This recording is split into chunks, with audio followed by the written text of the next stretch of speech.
Lucas capítulo 9, versículo 10. O tema da minha mensagem hoje é a gratidão que multiplica. Exatamente o que nós veremos aqui. Lucas capítulo 9, versículo 10. Diz assim a palavra do Senhor. Quando os apóstolos voltaram, contaram-lhe tudo o que haviam feito. Levando consigo Jesus, retirou-o para uma cidade chamada Betsaida. Mas, sabendo disso, as multidões o seguiam. E ele as recebeu e falava-lhes do reino de Deus e curava os que precisavam de cura. Verso 12. Quando o dia começava a declinar, os 12 aproximaram-se dele e disseram: manda embora a multidão, para que possa ir aos povoados e campos próximos hospedar-se e achar o que comer, pois estamos em um lugar deserto. Mas ele lhes disse: vós mesmos dai-lhes de comer. Eles responderam: temos apenas 5 pães e 2 peixes, a não ser que compremos comida para todo este povo. Pois eram cerca de 5.000 homens.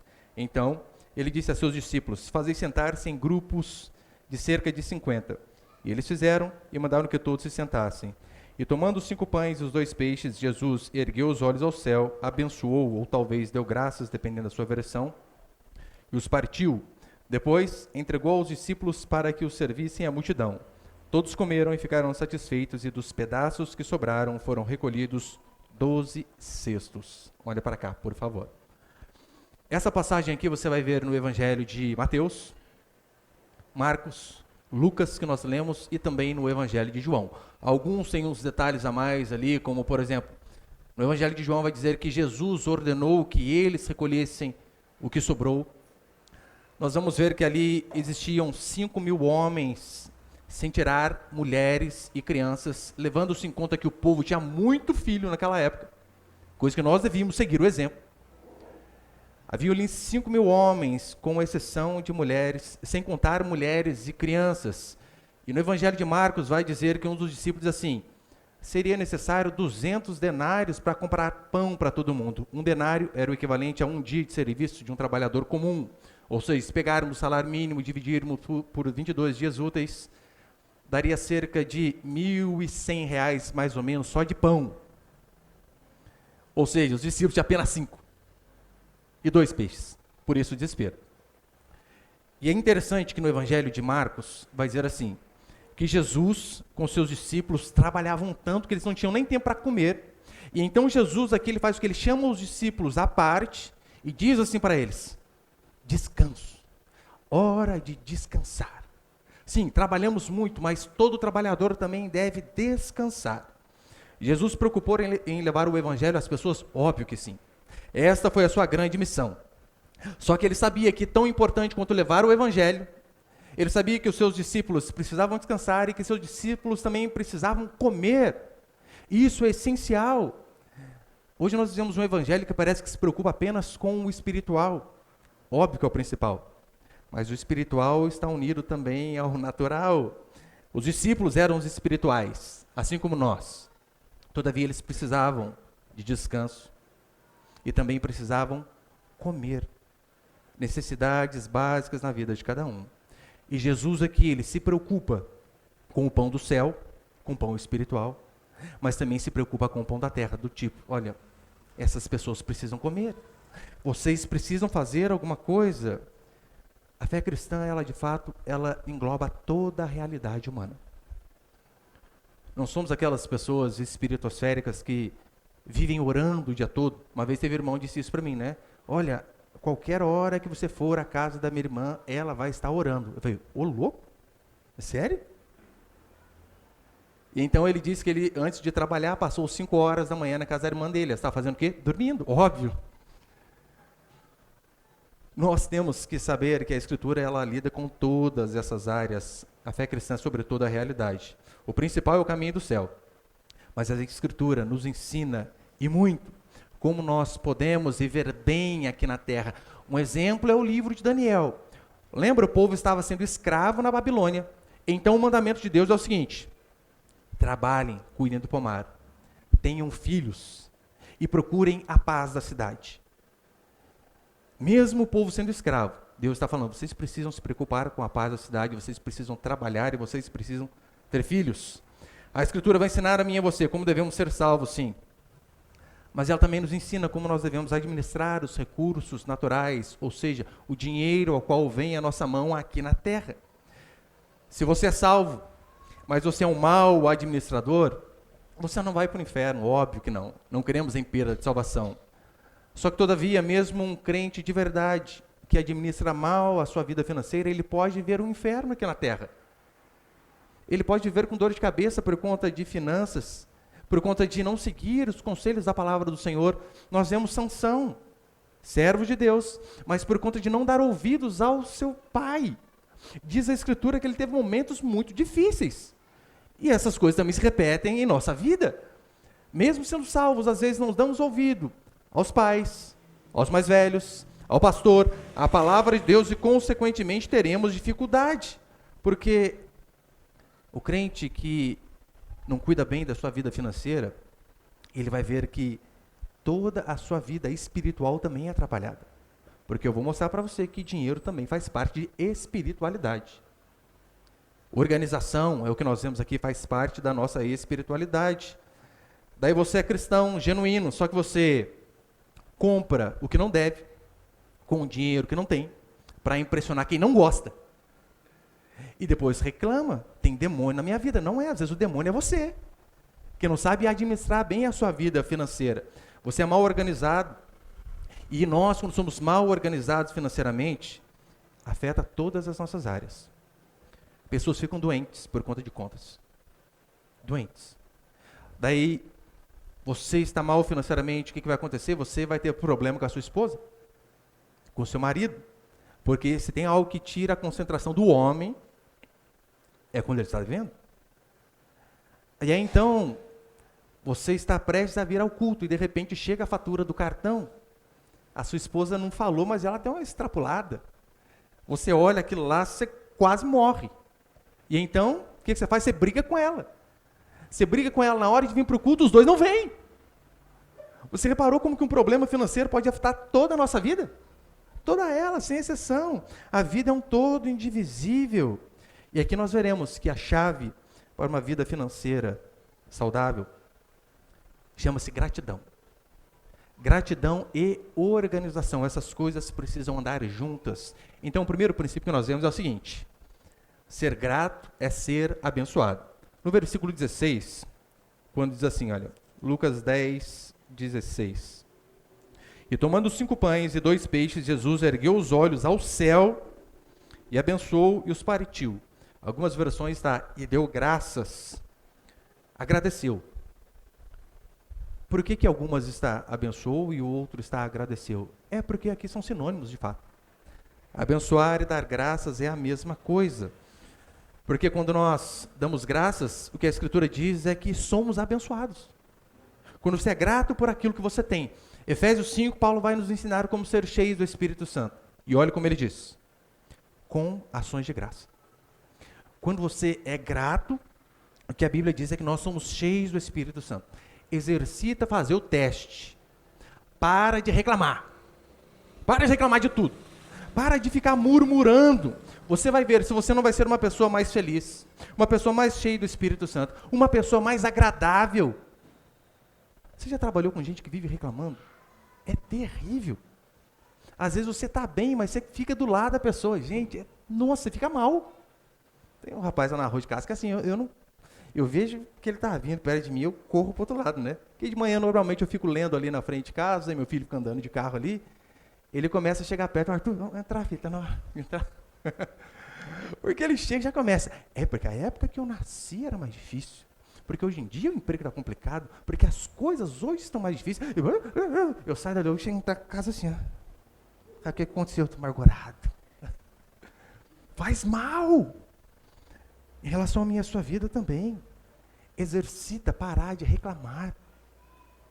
Olha como o ser humano é especialista em reclamar. Fazendo calor. Nossa, que calor. Misericórdia. Chove. Nossa, mas que chuvarada. Não dá para sair. Aí então para a chuva e fica abafado. Nossa, que tempo abafado, hein? Meu Deus. Faz frio. Nossa, mas frio em dezembro? Onde já se viu isso? Você reparou que nunca nada tá bom. A gente sempre vive reclamando. O meu e o seu coração, a Escritura diz que o nosso coração ele é ingrato, insatisfeito com tudo. Por isso nós devemos aprender a constantemente dar graças. Ainda que as coisas não saiam do jeito que nós queremos, devemos aprender a agradecer, porque a gratidão é um milagre, meu irmão. É Deus que precisa tocar o nosso coração mesmo através da fé que nós temos nele, para que eu e você possamos ser gratos. Só filhos e filhas de Deus genuínos conseguem ser gratos por pequenas coisas, agradecer pelo pouco. E quando eu digo ser grato, eu não estou falando, né? Você vai almoçar, daí está lá o pratão. Senhor, obrigado por esse alimento, pelo seu nome de Jesus, amém. Não é isso que é ser grato. A gratidão é uma base de quase que todas as religiões. A questão que nós temos que perguntar é a seguinte: qual que é a sua base para ser grato? É com base no que, olha, eu tenho chinelo velho, mas eu conheço gente que não tem pé. Glória a Deus. Porque tem gente que é assim, o padrão de gratidão dele é com base na desgraça do outro. O meu carro não tem ar-condicionado, mas fulano tem bicicleta. E eu tenho a bicicleta, mas fulano tem a Havaiana. É uma desgraça esse tipo de coisa, porque se a nossa gratidão é com base naquele que tem menos, coração torto que nós estamos. A nossa base para a gratidão deve ser a graça de Deus. Deve ser saber aquilo que nós merecíamos e aquilo que nós temos. Se tem uma coisa que me enche de gratidão, é eu saber, e eu falo isso não por demagogia, eu sei exatamente o que eu merecia. Eu não merecia ter a esposa que eu tenho. Eu não merecia ter os filhos que eu tenho. Eu não merecia ter a igreja que eu tenho, os irmãos que eu tenho. O que eu merecia é estar lá na Infernolândia, na rua 666, morando ao lado do capeta. É isso que a Escritura diz, que todos nós, por mérito, somos dignos. E então, com base em tudo isso que nós merecemos, você olha para aquilo que Deus te deu, automaticamente isso te enche de gratidão. Não é comparar com o vizinho, olha, tá vendo? Eu consegui isso aqui, ele não fez. Isso é ser medíocre. A gratidão é com base naquilo que nós realmente merecíamos. E aqui nós vemos que a gratidão, ela faz as coisas multiplicar. Aqui fez o financeiro multiplicar, não foi? Pão era relacionado a dinheiro, peixe relacionado a dinheiro, mas não apenas isso. Quando você é grato, você é mais alegre. Você já reparou que pessoas que são mais agradecidas a Deus, por mais que passem por momentos de tribulação, você raramente as vê deprimidas, as vê para baixo, tristes? Uma vez eu estava passando na rua assim, eu vi uma senhorinha, o carro passou e bateu o retrovisor nela de bicicleta. Mas, senhorinha, mas tomou um tombo, que tristeza que deu. Na hora, parei o carro, fui ajudar lá, eu e meu filho. E a senhorinha, a gente colocando ela na guia, sentada, tá tudo bem. Graças a Deus eu estou bem, aleluia. Com a cara tudo ralada. Gente do céu. Meu Deus, é maior que esse carro aí, correndo igual um doido. E machucada. Quem é grato é mais feliz. Agora o ingrato, ele coloca objetivos dizendo assim: se eu conseguir um emprego melhor, aí então vou ser feliz. Daí ele consegue. E ele vê que não consegue ser feliz. Se eu dobrar o salário, esse ano começando vai ser o ano da bênção. E ele não consegue. Por conta de não conseguir, também não consegue ser feliz. Daí ele pensa, o celular, tem que trocar, gente, como que pode? Estou com esse aqui há 1000 anos. Daí troca o celular, troca a casa, troca o carro, uns trocam até a mulher. Não, tem que é isso, 40 anos já, tem que trocar por 2 de 20, uma de 20 pelo menos, né? E ele pensa que é isso aí que vai trazer alegria, mas ele vê que essas coisas não preenchem. Por quê? Para os gananciosos. Eles nunca terão o suficiente. Uma pessoa gananciosa nunca tem aquilo que ela acha que precisa para ser feliz.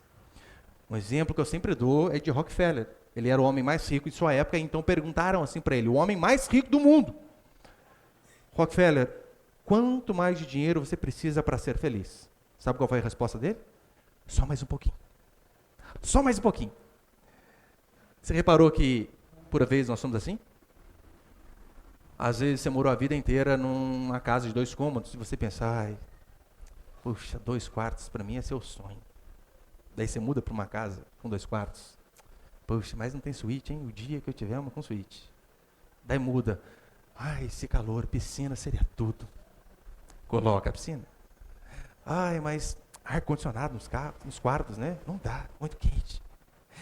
vivemos infelizes. Eu e você precisamos olhar as coisas de uma perspectiva diferente. Em que sentido?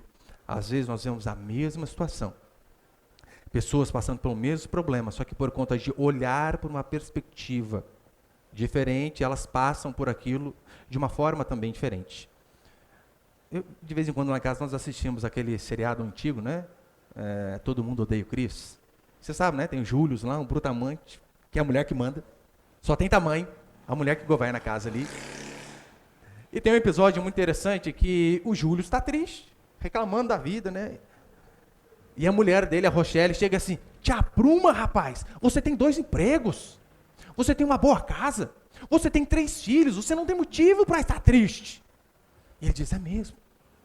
E ela então retruca: eu tenho motivo para estar triste. Eu tenho um marido que tem 2 empregos. Eu tenho uma casa que não é tão boa. E eu tenho 3 filhos. É a mesma situação. Mas pensavam diferente. O que isso tem a ver com a gente? Tudo. Se você aprende a ser grato, como diz João, com base naquilo que você tem, no Evangelho de João, a mesma passagem vai dizer assim, que um dos discípulos olha, temos 5 pães e 2 peixes, mas o que é isso para tanta gente? Você percebeu que às vezes a gente olha, por mais que seja pouco que nós temos, a gente sempre reclama. O que é isso aqui? O pancinho de 15 mil dá para nada. E reclama. Esse saláriozinho de 2 contos aqui, assim acaba.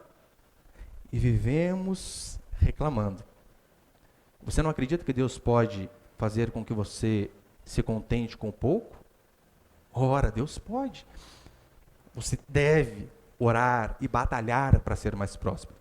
Faz parte da Escritura e eu vou mostrar aqui para você como fazer essas coisas de forma prática. Ore e busque a prosperidade, todavia, seja grato. Conta que uma vez os filhos de uma mulher falaram assim para ela: mãe, o que nós comeremos hoje? E ela só tinha arroz na casa dela. Ela poderia reclamar, né? De novo arroz, acabou, só tem isso. Então, essa mulher, por uma perspectiva, por uma ótica diferente, ela diz assim: filho, o almoço hoje vai ser especial. Mamãe vai fazer arroz. Mistura bolinho de arroz. Sobremesa, arroz doce. Mesma coisa. O que muda é a perspectiva. Segundo princípio, põe ali, por favor.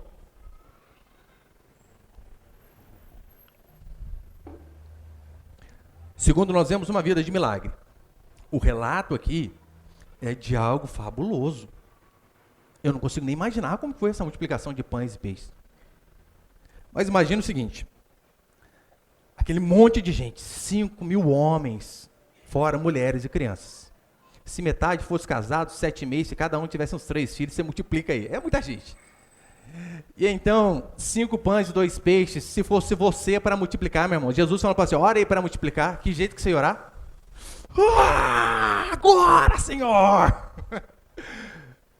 Sabe como que Jesus ora? Obrigado, Senhor. Amém. Pode distribuir, pessoal. Não teve um show a lá Steven Spielberg, nada. Você imagina, crianças que atravessaram o Mar Vermelho, e então elas começam a crescer e elas, ouvem a história, porque Deus nos guiou e abriu o mar e passamos. Então elas têm curiosidade: vamos conversar lá com Moisés. Ele provavelmente vai explicar como foi esse evento hollywoodiano para nós. E então essas crianças chegam em Moisés e falam: tio Moisés, conta pra gente. Aí todo mundo fala: a gente quer ouvir da sua boca, como que foi passar pelo mar? E Moisés diz assim, com aquele ano, a gente chegou na frente do mar, faraó correndo atrás, batia o cajado, o mar abriu, a gente passou, o mar fechou, acabou. Por mais que ele pudesse contar de uma forma tão simplória assim, mas aqueles que estavam ali viram, e isso aqui foi um milagre. Por mais que pareça comum. A nossa vida é assim. A nossa vida é um milagre diário. Só que nós não percebemos. Quando que você percebe um milagre na sua vida? É só quando você quase morre, não é? Nossa, mas uma moto tirou uma fina de mim. Ai, graças a Deus.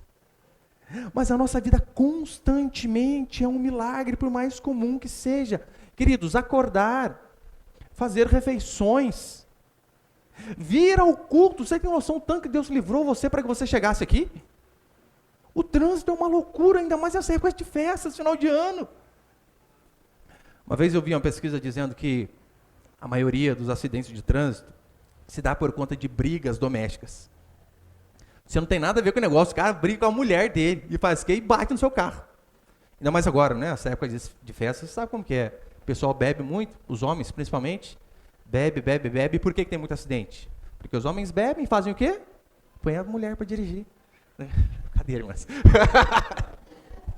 É causa disso, não. As irmãs são bênçãos, perdoa aí, irmãs. Por quê? É porque os homens bebem e vão dirigir.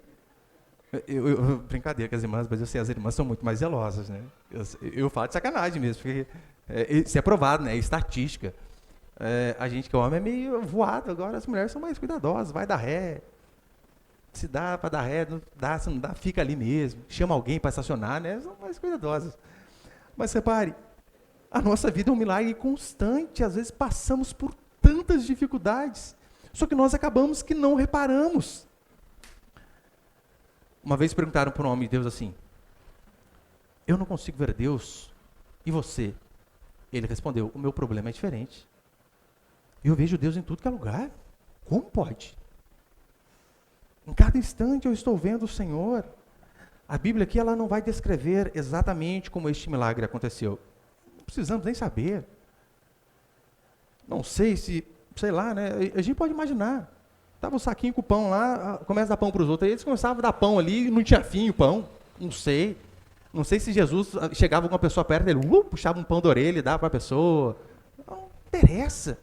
O que interessa é que nós vemos o Senhor cuidando do seu povo com coisas que são essenciais para mim e para você. E se Ele cuidou dessa multidão, por que nós acharemos que Ele não vai continuar cuidando da minha, da sua vida, da nossa família? Não importa, irmãos, se o seu dinheiro caiu do céu literalmente na sua cabeça. Não importa se caiu um pix, você não sabe de onde que veio na sua conta. Ou se você trabalhou o mês inteiro de forma árdua, aguentando aquele patrão carne de pescoço, e no final de 30 dias você recebeu o seu salário. Não importa a forma, todas elas, sem sombra de dúvida, é o Senhor provendo o nosso sustento. É o Senhor cuidando de mim, de você. E milagres, como nós vemos aqui, começa de fato quando nós obedecemos o Senhor e oferecemos o pouco que nós temos a Ele. Você imagina, João disse que era um menininho. Era o único que estava ali, com a marmita. Os marmães nem ligaram. Vai tirar agora, doce da boca de criança. Só ele tinha, você imagina os homens grandes. Ô moleque, preciso do pão aí. E o moleque, sai pra lá. Eu sei que tem aquela expressão, né? Olha, é mais fácil tirar doce da boca de criança. Hoje em dia não está tão fácil, não. Li uma notícia ontem que, não sei que cidade aqui de São Paulo, o Papai Noel estava dando bala. Acabou, a molecada apedrejou o Papai Noel. O negócio tá feio. Até ser Papai Noel hoje em dia, profissão de risco. Tá difícil. É, Tiago? Nós precisamos aprender, muitas vezes, a nos desprender de coisas materiais e muitas vezes bens mesmo. Aqui aquele menino precisou doar para que mais pessoas pudessem ter. E por mais que foi pouco, o milagre veio por meio daquele pouco. Mesma coisa com a viúva lá. E Elias, lembra? Era pouco. O profeta, o que ele disse? Não, dá primeiro para mim. E por conta daquele pouco, ela teve mais. Todavia, crer que Deus vai suprir as nossas necessidades é de suma importância. Mas nós precisamos ter fé e também nos organizarmos. Não adianta simplesmente você orar 3, 4, 5 horas por dia dizendo Deus vai prover, Deus vai prover, Deus vai prover. E você não levanta e não faz nada em relação a se organizar. Nós vemos aqui que antes daquele milagre, Jesus diz assim, pega o povo aí e coloca-os assentados em grupos de 50. Então, eles se organizam em grupos de 50, e então depois desta organização, diz a Escritura que o milagre acontece sobre a vida deles. Por que que é importante você saber que você precisa ter fé e também você precisa se organizar? Porque Jesus Cristo morreu para pagar a dívida dos nossos pecados, não a dívida do nosso cartão de crédito. Não é brincadeira isso. Falando de verdade. Uma vez uma irmã pediu para mim, para que eu pudesse orar por ela. Eu falei, e qual o problema, irmã? Ora para minha fatura não vir esse mês, pastor, por favor. Gastei demais. Eu falei, mano, não tem como.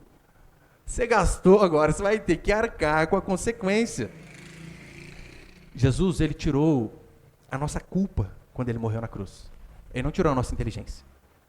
Ele não tirou o nosso pensamento organizacional, de como eu e você podemos parar e sim calcular, eu posso fazer isso? Eu posso fazer aquilo? Porque há coisas que, se você for sincero, você vai ver, você gasta tanto supérfluo, tantas coisas que não são necessidade. Se você e eu aprendêssemos a diferenciar o que é necessidade e o que é desejo, você já seria muito mais próspero. Apenas fazer essa diferença. O que é desejo? Às vezes eu estou andando de bicicleta, e às vezes eu pego a caminhada longa, né? Às vezes eu saio lá da minha casa, venho aqui ao centro, comer pipoca no centro. E volto depois. E aquela sede danada, e você pensa no quê? Calorzão? Ah, a coca geladinha. Ô, glória. Só que eu penso, coca não é necessidade. É desejo? Eu entro na primeira bodega lá no barzinho que tem lá, falei, me dá um copo d'água da torneira aí. Tomei, acabou a vontade da coca. Desejo é uma coisa, necessidade é outra. Nós não podemos achar que apenas por sermos crentes, basta orar, que Deus vai prosperar. Daí você tem um restaurante, você é crente, você ora, mas a placa do seu restaurante é um nojo. A sua marmita é maravilhosa, mas você não tem organização nenhuma em relação ao que entra, ao que sai. É uma sujeira o lugar. E você está lá e fala, Senhor, mas por que eu não prospero? Todo mundo fala que minha comida é boa. É boa, mas se você é porca, não adianta. Se a fachada lá do seu estabelecimento é feia, tudo isso influencia. Óbvio que influencia. Eu fui uma vez, há um pouco tempo, né? Fui a uma oficina de um irmão. O irmão trabalha muito bem, por sinal. Só que eu cheguei lá, né? Falei, puxa, oficina, você já não espera massa corrida, gesso, grafiado, nada, né? Mas o mínimo. E eu falei para ele, irmão, você tem que mudar essa fachada aqui. Mas não dá nem para saber o que é aí, tudo escangalhado o negócio. Cara, passa um gesso, reboca certinho, faz uma pintura boa, põe um holofote aqui, outro ali. E ele falou, pastor, acho que eu vou fazer então, hein? E esses dias eu estou vendo lá no Instagram, lá, gente, que maravilha. Porque isso faz diferença. Organização é importante. Agora, se você não liga para a estética, se você na administração, você não sabe de nada, você não sabe quanto que entra, não sabe quanto que é o custo das coisas, e se você não sabe quanto que entra, não sabe quanto que é o custo, você não vai saber quanto que é o seu lucro. Daí você só vê aquele montante entrando. Daí você vê aquele montante entrando, você diz, nossa, entrou bastante, só que você esquece que às vezes tem que pagar aluguel, água, luz, o custo das coisas, funcionário, só que você vê aquele montante e pensa, gente, dá para trocar de carro? E você vai e compra um carro, vem aquela Bíblia junto, né? 60 prestações. E então as coisas começam a andar de uma maneira mais dificultosa, e você diz, olha, eu preciso de oração, pastor, né? O demônio, só pode ser o gafanhoto, o devorador na minha vida. Eu falei, não, às vezes o demônio é você, que não sabe administrar as coisas. Então Deus, Ele morreu para nos limpar do pecado, não para tirar a nossa inteligência, a nossa forma de raciocinar. Você precisa, querido, se você tem uma empresa, ou não precisa ser empresa, na sua casa, você precisa saber quanto é o seu salário, quanto que você gasta com luz, com água, com supermercado. Porque daí está lá, entra, vai precisando, você vai gastando. Daí você olha lá, nossa, estou no negativo, por quê? Mas não tem uma relação de nada. Hoje em dia, a coisa mais fácil do mundo, bloquinho no celular, bloco de nota. Você consegue marcar a gasolina, estou gastando tanto, e se eu estou gastando muito, dá para dar uma economizada, pegar uma bicicletinha, dar um pouco mais, ou dar um jeito de sair um pouco menos. Precisamos pensar nesse tipo de coisa, porque isso é ser espiritual também, para que eu e você possamos ser prósperos. Se você tem filho ainda, eu te aconselho, ensine um ofício para o seu filho. Ensine um ofício. Anteontem, conversava com o irmão, ele tem um filho pequeno. Porque se você não ensina um ofício para o seu filho, ele vai ser um parasita na sua casa. Você sabe o que é o parasita, né? Só suga e não retribui nada. E por mais que o menino era pequeno, eu disse, você precisa ensinar algo para ele. Ele, pastor, eu não sei nada. Eu falei, o que você faz? Eu sou eletricista. Ensina o moleque! Precisa ensinar o menino a ser eletricista. Ah, mas eu não sei se é isso que Deus tem para ele. Isso aí ele vai saber depois. Mas agora você precisa ensinar alguma coisa. Primeiro porque ele precisa, como homem ou como mulher, as irmãs que têm filho, pelo amor de Deus, ensina a sua filha a fazer comida. Porque quando ela casar, ela vai ter um marido come comida. Não se vive de amor. Ou você acha que é assim? Daí está lá, 10, 12, 15 anos, mas não sabe lavar uma louça. Não lava nem a calcinha dela. Não sabe fazer nada, um ovo frito não sabe fazer. É um absurdo. Tem que ajudar em casa. Isso aí é para o bem dela e para a sua casa. Tem que aprender. Não interessa. Ai, minha filha ela tem chamado para ser médica. Tá bom.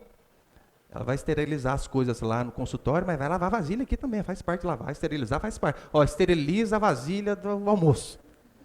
Já era. Precisa. Como assim? Vai deixar bonitão lá, só o celularzinho lá. É por isso que essa geração de jovem que a gente vive, pelo amor, né? Gente, mas tudo dolorido. Você fala uma coisinha. Ai, doeu. Palavras se machucam. Pelo amor de Deus, gente. Esse bando de jovem frouxo. Precisamos ensinar os nossos filhos a serem homens. Nossas filhas a serem mulheres de verdade. Daí está lá o menino. O que ele sabe fazer da vida? Jogar celular. Passar de fase no Minecraft. Só isso. Não sabe absolutamente nada. Treine seu filho, treine a sua filha. Se organize. Do contrário, você não vai prosperar, mesmo sendo um verdadeiro filho e filha de Deus. E terceiro, para encerrar, põe ele, por favor, Miguel.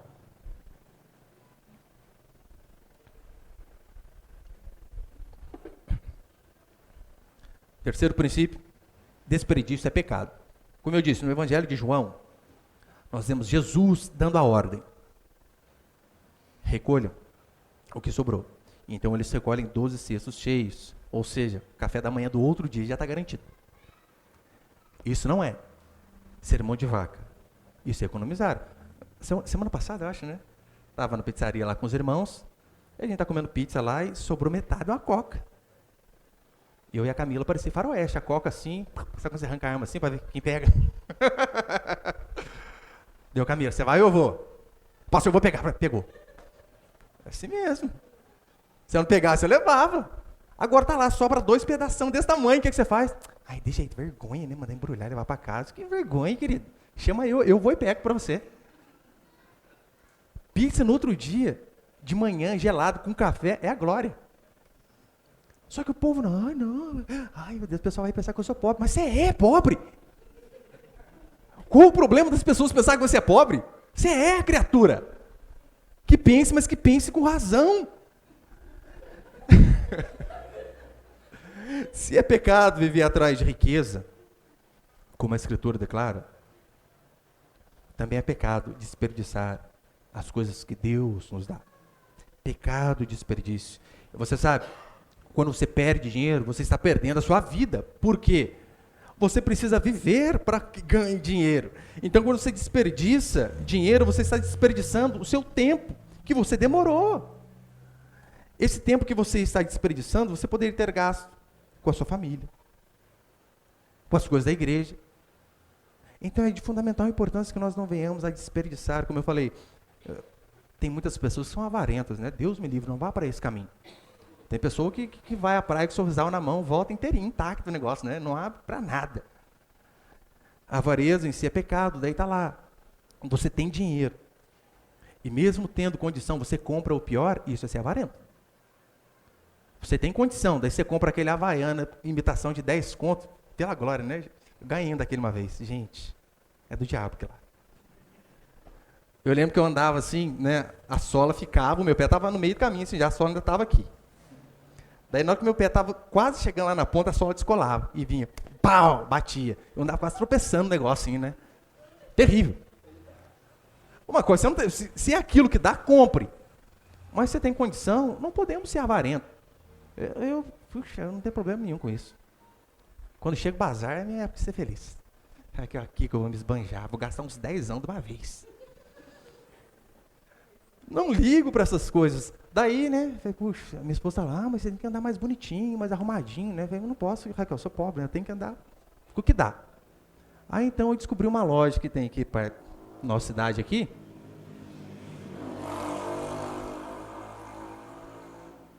Ok, agora tá torto? Aí, agora vocês avisam? Agora que tá acabando o culto? Eu descobri uma loja que tem perto da gente aqui, que é roupa boa. E você sabe, roupa boa é caro, né? Eu já falei, não dá para comprar. Daí o irmão me disse, mas ela é com leves defeitos, sai mais barato. Eu falei, dá para eu comprar? Dá. Eu falei, vou lá. Eu já vi um monte de vezes que você nunca reparou nos defeitos da minha roupa.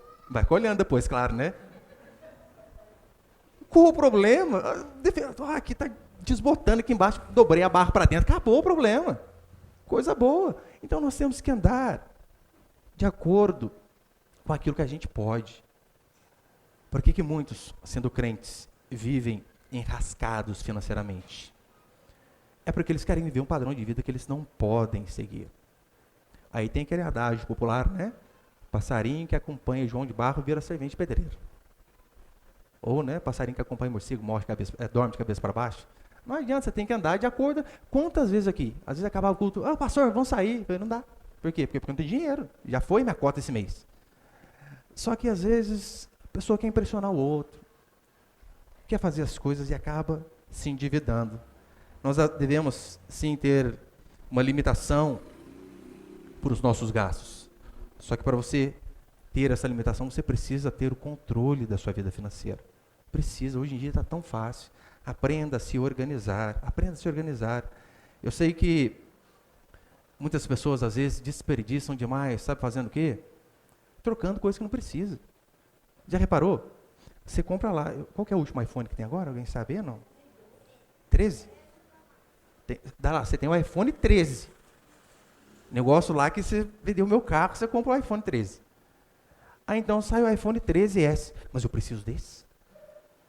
Eu não vivo sem esse iPhone. Como assim? O meu está uma geração anterior. O meu usei até travar, gente. Agora que travou, eu tive que trocar. Não teve alternativa. Mas repare, que muitas vezes nós nos apertamos financeiramente. Por quê? Porque nós gastamos um dinheiro que não temos para comprar aquilo que não precisamos. E às vezes para impressionar pessoas que não estão nem aí para a gente. Organização é fundamental. E para encerrar, aprenda a não fazer dívida. Não fazer dívida, isso é fundamental. Eu já falei para os irmãos aqui várias vezes, né? Eu coloco uma gasolina boa no meu carro, só que a boa mais barata, óbvio, né? Eu já falei, irmãos, baixa o aplicativo lá, né? Tem não sei quantos de retorno, vai lá. Eu coloco o aplicativo, daí eu vou ao posto mais barato, daí eu recebo um pouco de volta, e ainda tem um posto que eu ganho um pão desse tamanho, assim, ó. Isso aqui é porque isso aqui que é vida, gente. Tem que fazer isso aqui. Temos que aprender a ser mais organizado, não fazer dívida. Aprenda a juntar dinheiro. Mas o ser humano é muito ansioso. Sabendo que a Escritura diz, não andeis ansiosos. Ele não consegue ter paciência. Ele está lá, celular, preciso comprar. Às vezes nem precisa, apenas o luxo. Daí compra um negócio em 10 vezes, sabendo que você vai pagar quase 2 celulares. Por quê? Porque ele não teve paciência para, olha, eu vou juntar o dinheiro da parcela todo mês. E eu sei que eu não vou precisar nem dos 10 meses. Ali com 5, 7 meses no máximo, eu já vou juntar e vou comprar à vista. Aprenda a negociar, irmão. Isso é de fundamental importância. Tudo que você for comprar, pesquisa. Hoje em dia, o celular, você pesquisa tudo. Daí você vai lá e gasta, sem precisar. Meus filhos, às vezes, eu vou comprar alguma coisa, eles não querem nem comigo. Porque, nossa, o pai vai chorar lá na cabeça da moça. Eu choro mesmo. Eu nem gasto no cartão de crédito, né? Não compro nada parcelado. Mas eu jogo esse miguezinho aí, claro, né? Eu chego lá, você é quanto? É 1.000. Divide em quantas vezes no cartão? 10, sem juros. E por dentro eu penso, Ele pensa que eu sou idiota, os juros já está embutido na prestação aí, quer enganar, eu de que jeito, né? Eu tô lá, moço, mas se for no débito, você consegue tirar pelo menos os 4% do cartão? Eu não lembro exatamente essa porcentagem, né? Deixa eu conversar com o gerente lá. Daí vai, tira. Daí eu dou mais uma, né? E se for no Pix? Que o Pix não tem nem 2% do débito, né? Você consegue tirar mais 2%? A gente precisa ir fazendo isso.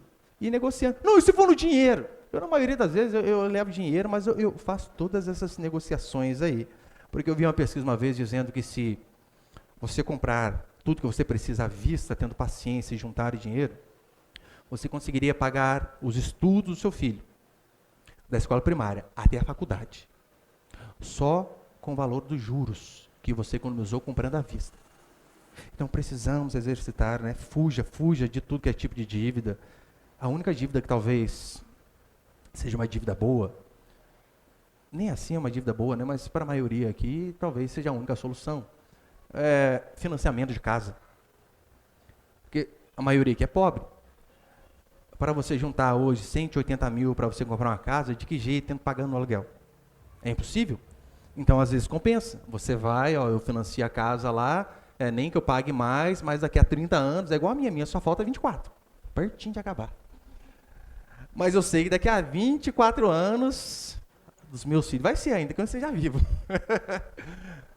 Mas, do contrário, eu pagaria aluguel a vida inteira. Então, talvez essa seja a única dívida. E uma outra também é a seguinte. Uma vez o irmão estava explicando para mim. Ele comprou um caminhão financiado e ele já falou, pastor, eu pago R$300 de juros todo mês. Na hora, eu falei, você é louco? Como assim R$300 de juros? Ele disse, não, pastor, é que eu uso o caminhão para trabalhar. E tirando a prestação, entra R$1.000 por mês de lucro para mim. Eu tiro R$300 dos juros, ainda me sobra 700. Essa é uma dívida boa. Quando você compra um bem, aquele bem rende algo maior do que aquilo que você está pagando. Aí vale a pena.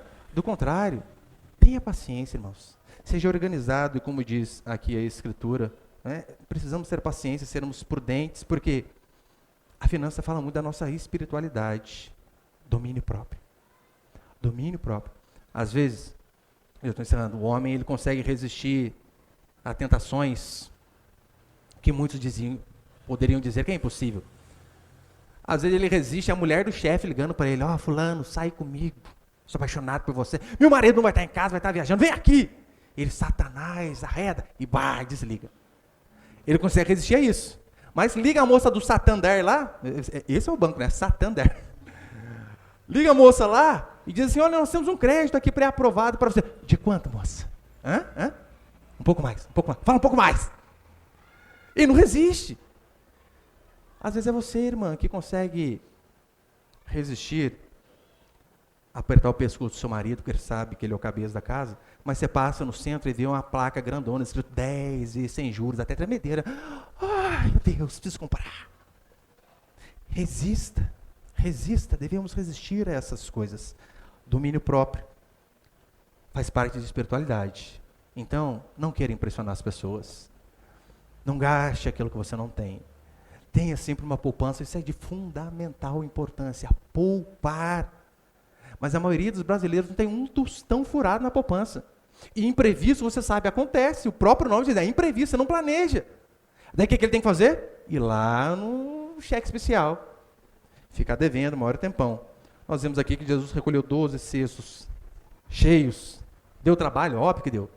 Você imagina o povo comendo e indo embora, bora, vamos dar o geral aí agora, recolhe. E o povo está lá recolhendo. Mas é através desse trabalho e da organização que eu e você seremos prósperos e teremos um ano melhor. Amém, meus irmãos?